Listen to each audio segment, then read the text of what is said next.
नमस्कार मित्रमैत्रिणींनो. आज आपण इयत्ता 9वी इतिहास व राज्यशास्त्र यातील राज्यशास्त्र या भागातील पाठ क्रमांक 2 भारताच्या परराष्ट्र धोरणाची वाटचाल हा अभ्यासणार आहोत. या प्रकरणात आपण नवीन काय शिकणार आहोत?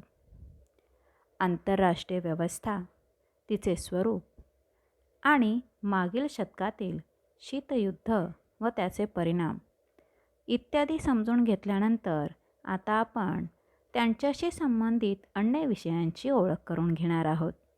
त्यानुसार परराष्ट्र धोरणाचा अर्थ, त्यावर परिणाम करणारे घटक तसेच आपण भारताच्या परराष्ट्र धोरणाचे स्वरूप या पाठामध्ये जाणून घेणार आहोत. परराष्ट्र धोरण. या परराष्ट्र धोरणाचा अर्थ आणि महत्त्व काय आहे? सर्वच देश हे आंतरराष्ट्रीय व्यवस्थेचे घटक असतात. त्यातील कोणतेही राष्ट्र सर्वार्थाने स्वयंपूर्ण नसते. म्हणूनच आंतरराष्ट्रीय व्यवस्थेत परस्परावलंबन असते, हे आपल्याला समजले आहे. हे परस्परावलंबन मात्र काही मोजक्याच देशांच्या फायद्याचे किंवा हिताचे असता कामा नये बरं का. ते प्रत्येक राष्ट्राच्या हिताचे असावे. म्हणून प्रत्येक राष्ट्र हे प्रयत्न करत असतात आणि त्यांना ते करावे लागतात. कोणत्या राष्ट्रांशी मैत्री करायची, कोणत्या गटात सामील व्हायचे किंवा आंतरराष्ट्रीय राजकारणात कोणती भूमिका घ्यायची इत्यादी विषयी प्रत्येक देशाला निर्णय घ्यावे लागतात. असे निर्णय घेताना ते विचारपूर्वक घ्यावे लागतात बरं का. या वैचारिक चौकटीला परराष्ट्र धोरण असे म्हटले जाते. प्रत्येक स्वतंत्र व सार्वभौम राष्ट्र आपापले परराष्ट्र धोरण ठरवते. म्हणूनच राष्ट्रांमधील परराष्ट्र संबंधांचा अभ्यास करणाऱ्या आंतरराष्ट्रीय राजकारणात परराष्ट्र धोरणाला खूप महत्त्व आहे. आपल्याला जेव्हा एखाद्या देशाचा अभ्यास करायचा असतो ना, तेव्हा त्या देशाचे संविधान आणि परराष्ट्र धोरण समजून घेणे अतिशय आवश्यक असते. राष्ट्रीय हितसंबंध. परराष्ट्र धोरण म्हणजे काय हे आता आपण थोडक्यात समजून घेतले आहे. राष्ट्रीय हितसंबंध आणि परराष्ट्र धोरण यांचा अतिशय निकटचा संबंध आहे बरं का. राष्ट्रीय हितसंबंधांची जोपासना परराष्ट्र धोरणाद्वारे केली जाते. म्हणूनच परराष्ट्र धोरणाचा विस्तृत अभ्यास करण्यापूर्वी आपल्याला राष्ट्रीय हितसंबंधाचा अर्थ व त्याचे महत्त्व समजले पाहिजे. राष्ट्रीय हितसंबंध म्हणजे आपल्या देशाचे स्वातंत्र्य व सार्वभौमत्व सुरक्षित ठेवण्यासाठी करावयाच्या उपाययोजना होय. आपला आर्थिक विकास साधून आपले सामर्थ्य वाढवण्यासाठीच्या प्रयत्नाचाही राष्ट्रीय हितसंबंधामध्ये समावेश होतो. आपल्या राष्ट्रासाठी फायद्याचे आणि योग्य काय आहे याचा विचार करून जेव्हा निर्णय घेतले जातात, तेव्हा त्यास आपण राष्ट्रीय हितसंबंधांची जोपासना असे म्हणतो. या अर्थाने कोणत्याही राष्ट्राच्या राष्ट्रीय हितसंबंधामध्ये पुढील घटकांचा समावेश होतो. आपल्या देशाच्या स्वातंत्र्य, सार्वभौम व अखंडतेचे रक्षण करणे म्हणजे संरक्षण हे सर्वोच्च राष्ट्रीय हित असते. आर्थिक विकास हेही एक महत्त्वाचे राष्ट्रीय हित आहे. आर्थिकदृष्ट्या दुर्बल असणाऱ्या राष्ट्राला आपल्या स्वातंत्र्याचे जतन करणे अवघड जाते. म्हणून संरक्षणाखालोखाल आर्थिक विकास हे राष्ट्रीय हित महत्त्वाचे मानले जाते. राष्ट्रीय हितसंबंध आणि परराष्ट्र धोरण.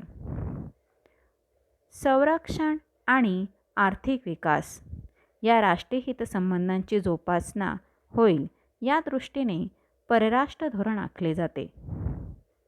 म्हणूनच राष्ट्रीय हितसंबंध ही उद्दिष्टे मांडली जातात. तर परराष्ट्र धोरण हे ती प्राप्त करण्याचे साधन ठरते. परिस्थिती आणि काळानुसार राष्ट्राच्या उद्दिष्टांमध्ये बदल होत असतात. त्यानुसार राष्ट्रीय हितसंबंधांमध्येही बदल होतात. त्या बदलांचे प्रतिबिंब परराष्ट्र धोरणामध्ये आपल्याला दिसून येते. म्हणूनच परराष्ट्र धोरण प्रवाही असते. परराष्ट्र धोरण हे जे काही आहे, हे परराष्ट्र धोरण निश्चित करणारे काही घटक आहेत. ते आता आपण पाहूया. आंतरराष्ट्रीय व्यवस्थेत कोणत्याही राष्ट्राशी कशा प्रकारचे संबंध ठेवायचे हे परराष्ट्र धोरणाच्या आधारे ठरवले जाते. परंतु परराष्ट्र धोरण ठरवताना अनेक घटकांचा त्यावर परिणाम होत असतो. त्यातील पहिला घटक आहे देशाचे भौगोलिक स्थान. तुम्ही पृथ्वीगोल पाहिला असेल किंवा जगाचा राजकीय नकाशा पाहिला असेल. त्यावरून कोणत्याही राष्ट्राचे भौगोलिक स्थान तुम्हाला दिसते. काही देश अन्य देशांपासून दूर अंतरावर आहेत, तर काही राष्ट्रांच्या आजूबाजूला अनेक शेजारी देश आहेत. काही राष्ट्रांना मोठा समुद्रकिनारा लाभला आहे, तर काही राष्ट्रांकडे भरपूर खनिज संपत्ती आहे. थोडक्यात काय, देशाचा आकार, लोकसंख्या, जमिनीचा पोत, देशाला लाभलेला समुद्रकिनारा, नैसर्गिक साधनसंपत्तीची उपलब्धता या सर्वच बाबी परराष्ट्र धोरण ठरवताना विचारात घ्याव्या लागतात. दुसरा महत्त्वाचा घटक आहे राजकीय व्यवस्था. लोकशाही स्वरूपाच्या राजकीय व्यवस्थेत संसदेला परराष्ट्र धोरणाच्या निर्मितीत महत्त्वाचे स्थान असते. कारण परराष्ट्र धोरणासंबंधीच्या विषयावर संसदेत चर्चा होते. विरोधी पक्ष प्रश्न विचारून परराष्ट्र धोरणावर नियंत्रण ठेवू पाहतात. संघराज्य व्यवस्था असणाऱ्या देशांना परराष्ट्र धोरणांची आखणी करताना घटक राज्यांचाही विचार करावा लागतो. कारण शेजारी राष्ट्रांमधील घडामोडींचा घटक राज्यांवर परिणाम होतो. उदाहरणार्थ, श्रीलंकेतील घडामोडींचा तामिळनाडूवर आणि बांगलादेशात काही घडल्यास पश्चिम बंगाल आणि ईशान्येकडील राज्यांवर त्याचा परिणाम आपल्याला दिसून येतो.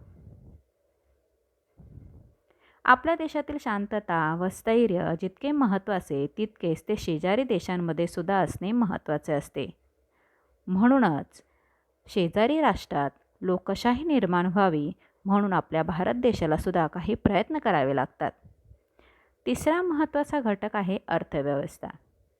आधुनिक काळात कोणत्याही देशाच्या आर्थिक स्थितीला परराष्ट्र धोरण ठरवण्यात फार महत्त्व प्राप्त झालेले आहे. आर्थिक विकास हे सर्वच राष्ट्रांचे सर्वात महत्त्वाचे उद्दिष्ट बनले आहे. त्यामुळे अर्थव्यवस्थेचा परराष्ट्र धोरणावर 2 प्रकारे परिणाम होतो. पहिला आकडा, देशाची अर्थव्यवस्था मजबूत करण्यासाठी अन्य राष्ट्रांशी प्रस्थापित करायचे आर्थिक हितसंबंध, आयात निर्यात, जागतिक व्यापारात सहभाग इत्यादी बाबी परराष्ट्र धोरणात आकार देतात.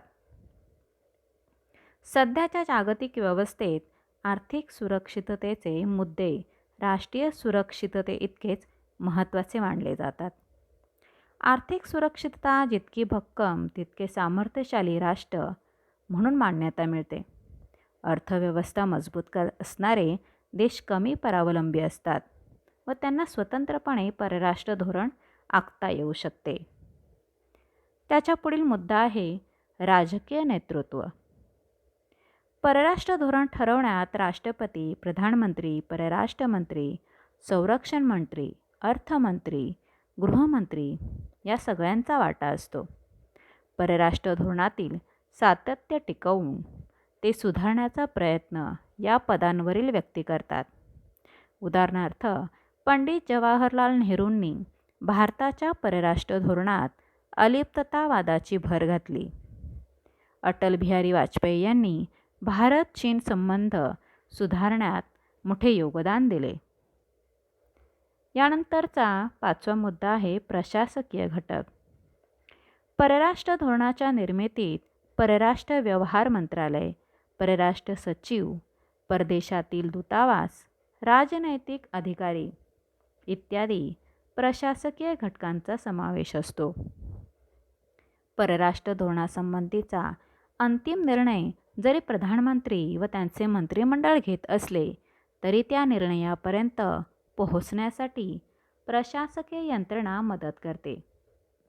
परराष्ट्र धोरणास आवश्यक अशी माहिती गोळा करणे, तिचे विश्लेषण करणे, त्यावर आधारित योग्य सल्ला देणे इत्यादी कामे प्रशासकीय अधिकारी पार पाडत असतात. याचबरोबर राष्ट्रीय सुरक्षा सल्लागार ही महत्त्वाची भूमिकाही ते बजावतात. आता आपण पाहणार आहोत आपल्या भारत देशाचे परराष्ट्र धोरण. परराष्ट्र धोरणाविषयी प्राथमिक माहिती आपण घेतल्यानंतर आता आपल्या भारताचे परराष्ट्र धोरण कसे आहे हे जाणून घेणार आहोत. 1947 साली भारताला स्वातंत्र्य मिळाले आणि तेव्हापासून भारताने आपले परराष्ट्र धोरण स्वतंत्रपणे आखण्यास सुरुवात केली. भारताच्या संविधानातील मार्गदर्शक तत्वांमध्ये राज्याने परराष्ट्र धोरण कसे आखावे याविषयी तरतूद केली आहे. मार्गदर्शक तत्वांमधील कलम 51 नुसार परराष्ट्र धोरणाची एक व्यापक चौकट स्पष्ट करण्यात आली आहे. त्यानुसार भारताने आंतरराष्ट्रीय शांतता व सुरक्षिततेच्या जतनाला प्राधान्य द्यावे. आपल्या आंतरराष्ट्रीय समस्या किंवा वाद शांततेच्या मार्गाने सोडवावेत असे स्पष्ट केले आहे. अन्य राष्ट्रांशी मैत्रीपूर्ण संबंध ठेवणे व आंतरराष्ट्रीय कायद्याचा आदर करणे हेही आपल्या परराष्ट्र धोरणाचे उद्दिष्ट मानले आहे. भारताचे आत्तापर्यंतचे परराष्ट्र धोरण या चौकटीत विकसित झालेले आहे. आपल्या भारत देशातील भारतीय संविधानाने कलम 51 मध्ये काही तरतुदी सांगितलेल्या आहेत. आंतरराष्ट्रीय शांतता व सुरक्षितता स्थापन करणे, राष्ट्रातील न्याय व सन्माननीय संबंध प्रस्थापित करणे, आंतरराष्ट्रीय व्यवहारात आंतरराष्ट्रीय कायदा व करार याबद्दल आदर वृद्धिंगत करणे, लवादाच्या सहाय्याने आंतरराष्ट्रीय वादाची शांततामय सोडवणूक करणे, म्हणजे अशा प्रकारे आपल्या भारताचे परराष्ट्र धोरण आहे. भारताच्या परराष्ट्र धोरणाची आणखी काही उद्दिष्टे आहेत ती आपण पाहूयात. शेजारी देशांशी व अन्य देशांशी मैत्रीपूर्ण संबंध जोपासताना आपल्या देशाच्या संरक्षणास बाधा येणार नाही याची काळजी घेणे, राष्ट्राच्या भौगोलिक सीमारेषा सुरक्षित राहतील याबाबत तडजोड न करणे, भारताच्या एकतेचे व एकात्मतेचे संरक्षण करणे, दुसऱ्या देशात वास्तव्य करणाऱ्या आपल्या नागरिकांच्या हिताचे रक्षण करणे ही जबाबदारी त्या त्या देशातील भारतीय दूतावास पार पाडतात.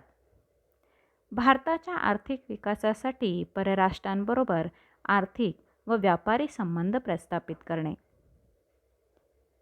भारताच्या परराष्ट्र धोरणाचा आढावा आपण 2 टप्प्यांमध्ये घेणार आहोत. पहिला टप्पा हा स्वातंत्र्यापासून ते 1990 पर्यंतचा मानता येईल आणि दुसरा टप्पा 1990 नंतर ते आजपर्यंतचा मानता येईल. पहिला टप्पा असा आहे 1947 ते 1990 पर्यंतचा. शीतयुद्धाच्या पार्श्वभूमीवर भारताने अलिप्ततावादाचा स्वीकार केला. त्यामुळे सर्वच राष्ट्रांशी मैत्रीपूर्ण संबंध ठेवणे, विकासासाठी योग्य ती मदत विविध राष्ट्रांकडून घेणे याला या काळात प्राधान्य मिळाले. अलिप्ततावादी धोरणामुळे भारताला आपल्या विकासासाठी दोन्ही महासत्तांकडून मदत मिळणे शक्य झाले. संरक्षण व्यवस्था बळकट करण्यावर या काळात भर होता. त्यासाठीचे तंत्रज्ञान आयात करण्यात आले. सोव्हिएत युनियन, फ्रान्स आणि जर्मनी इत्यादी देशांनी यासाठी भारताला सहाय्य केले. या काळात म्हणजे याच कालखंडात भारताला काही आव्हानांना सामोरे जावे लागले.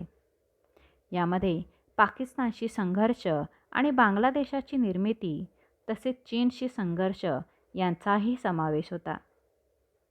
1974मध्ये भारताने अणुचाचणी करून आण्विक संशोधनाच्या क्षेत्रातील आपली क्षमता सिद्ध केली.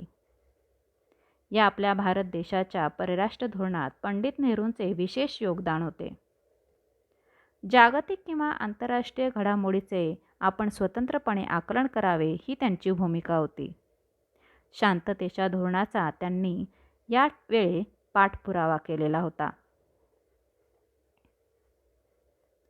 अगदी सुरुवातीच्या काळामध्ये म्हणजेच आपण स्वीकारलेला अलिप्ततावादाचा स्वीकार. अगदी सुरुवातीच्या काळात भारताने आपल्या परराष्ट्र धोरणाद्वारे आशिया खंडातील देशांबरोबर संबंध सुधारण्याचे प्रयत्न केले. आशियाई राष्ट्रांशी सहकार्य करून विकास साधण्याचा आणि आपले स्वातंत्र्य अबाधित ठेवण्याचा प्रयत्न या काळात झाला. ही प्रादेशिक किंवा क्षेत्रीय विकासाची कल्पना पुढे आफ्रिकेपर्यंत विस्तारित झाली. परंतु काही आफ्रो आशियाई देश अमेरिका व सोव्हिएत युनियन यांच्या शीतयुद्धकालीन लष्करी संघटनांचे सदस्य झाले. त्यामुळे प्रादेशिक विकासाची प्रक्रियाही थांबली. त्यानंतर यथावकाश जे देश शीतयुद्धातील लष्करी संघटनांमध्ये समाविष्ट झाले नाहीत त्यांनी अलिप्ततावाद संकल्पनेला पाठिंबा दिला. शांतता आणि स्वातंत्र्य ही दोन तत्त्वे अलिप्ततावादी धोरणांची मूलतत्त्वे झाली. या काळात भारताला शेजारी राष्ट्रांबरोबर झालेल्या संघर्षाला तोंड द्यावे लागले. भारत आणि पाकिस्तानमध्ये 1947, 48 आणि 1965मध्ये काश्मीर प्रश्नांवरून युद्ध करावे लागले. 1971मध्ये झालेल्या तिसऱ्या युद्धाने पाकिस्तान अलग होऊन स्वतंत्र बांगलादेशाची निर्मिती झाली. 1970च्या दशकात भारताच्या परराष्ट्र धोरणात एक प्रकारचे स्थैर्य आले. दक्षिण आशियामध्ये एक प्रबळ प्रादेशिक सत्ता म्हणून भारताचा उदय झाला. 1974मध्ये भारताने अणुचाचणी करून अणुसंशोधनाच्या क्षेत्रातील आपली क्षमता सिद्ध केली. 1980 पासून मात्र काही बदलांना सुरुवात झाली. दक्षिण आशियाई राष्ट्रांमध्ये सहकार्य वाढीस लागावे म्हणून सार्क ही संघटना स्थापन करण्यात आली. चीनबरोबर असणारे संबंध सुधारण्यासाठी भारताने संवाद सुरू केला. सुरक्षिततेच्या क्षेत्रातील सहकार्यासाठी अमेरिकेबरोबर भारताने देवाणघेवाणीस सुरुवात केली. दुसरा टप्पा तो 1991 ते आजपर्यंतचा. भारताचे दुसऱ्या टप्प्यातील परराष्ट्र धोरण अधिक व्यापक आणि गतिशील बनले. शीतयुद्धोत्तर काळात राजकीय व लष्करी संबंधांनाच प्राधान्य राहिले नाही. परराष्ट्र धोरणात अर्थकारण, व्यापार, शिक्षण आणि तंत्रज्ञान अशा अनेक पैलूंचा समावेश झाला. 1991 नंतर भारताने आर्थिक व्यवस्थेवरील सरकारी नियंत्रण कमी करून मुक्त आर्थिक धोरण स्वीकारले. त्यामुळे साहजिकच शेजारी देशांबरोबरील व्यापारात वाढ झाली. जागतिक व्यापारात आपला सहभाग वाढला. आर्थिक विकास दर वाढवण्याचे प्रयत्न होऊ लागले. आंतरराष्ट्रीय संघटनेमध्ये आपल्या भारताचा सहभागसुद्धा वाढला. 1990 नंतरच्या दशकात आग्नेय आशियाई राष्ट्रांशी म्हणजेच सिंगापूर, थायलंड, व्हिएतनाम इत्यादी राष्ट्रांशी असणारे आपले आर्थिक संबंध अधिक बळकट झाले. इस्रायल, जपान, चीन, युरोपीय संघ यांच्याशी असणारी आपली देवाणघेवाण अधिक वाढली. आंतरराष्ट्रीय आणि प्रादेशिक पातळीवरील अनेक आर्थिक संघटनांमध्ये भारताचा सहभाग वाढला. उदाहरणार्थ G20 आणि ब्रिक्स म्हणजे ब्राझील, रशिया, इंडिया, चायना आणि साऊथ आफ्रिका या संघटनेमध्ये आपला समावेश झाला आणि या संघटनांचा भारत हा एक सदस्य राष्ट्र आहे. अमेरिकेबरोबरचे आपले संबंध अधिक रूढ झाले आहेत. परस्परांवरील विश्वास वाढला आहे. आंतरराष्ट्रीय समूहात भारताचे स्थान उंचावले आहे. भारताचे आण्विक धोरण. भारताचे आण्विक धोरण भारताच्या परराष्ट्र धोरणाचा एक महत्त्वाचा भाग आहे. अणुशक्तीचा अर्थ आणि तिचे उपयोग यांचा अभ्यास तुम्ही इतिहास, भूगोल आणि रसायनशास्त्र या विषयांमध्ये केला असेल. अणुशक्तीचे महत्त्व लक्षात घेऊन भारताने स्वातंत्र्यानंतर लगेच अणुऊर्जा कार्यक्रमाचा पाया घातला. त्यासाठी अणुऊर्जा विभाग आणि अणुऊर्जा आयोग स्थापन केला. अणुऊर्जा आयोगाचे पहिले अध्यक्ष डॉक्टर होमी भाभा होते. ऊर्जेची निर्मिती हा त्यामागील मुख्य उद्देश असला तरी लष्करी क्षमता निर्माण करणे हेही त्याचे एक उद्दिष्ट होते. त्यानुसार 1974 साली भारताने पोखरण येथे पहिली अणुचाचणी केली. 1998 साली दुसरी अणुचाचणी करून भारताने अण्वस्त्रे निर्माण केली आहेत. अण्वस्त्रे वाहून नेणारी क्षेपणास्त्रेही आपण तयार केली असून त्यासाठी वायुदल आणि नौदल सक्षम करण्यात आले आहे. अण्वस्त्रबंदी करार. अण्वस्त्रे अत्यंत विनाशकारी असतात म्हणून त्यांचा कधीही वापर होणार नाही यासाठी सातत्याने प्रयत्न करणे आवश्यक असते. अण्वस्त्रांचा प्रसार रोखण्यासाठी प्रामुख्याने 2 करार करण्यात आले आहेत. अण्वस्त्र प्रसारबंदी करार, सर्वंकष अणुबंदी करार. या दोन्ही करारातील अटी केवळ बड्या देशांच्याच फायद्याच्या असल्याने व विकसनशील देशांवर जाचक निर्बंध घालणाऱ्या असल्याने या करारावर भारताने स्वाक्षरी केलेली नाही.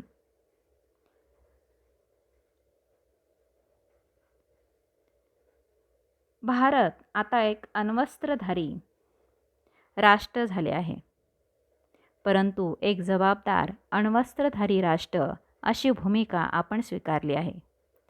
निशस्त्रीकरणाच्या प्रयत्नांना भारत सातत्याने पाठिंबा दिला आहे, कारण जगात शांतता व सुरक्षितता असावी हीच आपल्या भारत देशाची प्रमुख भूमिका आहे. अशा प्रकारे आपण या पाठामध्ये भारताच्या परराष्ट्र धोरणाचा अभ्यास केलेला आहे. नक्कीच हा पाठ तुम्हाला समजला असेल. हा पाठ तुम्हाला आवडला असेल तर लाईक करा, शेअर करा आणि सबस्क्राईब करा. धन्यवाद.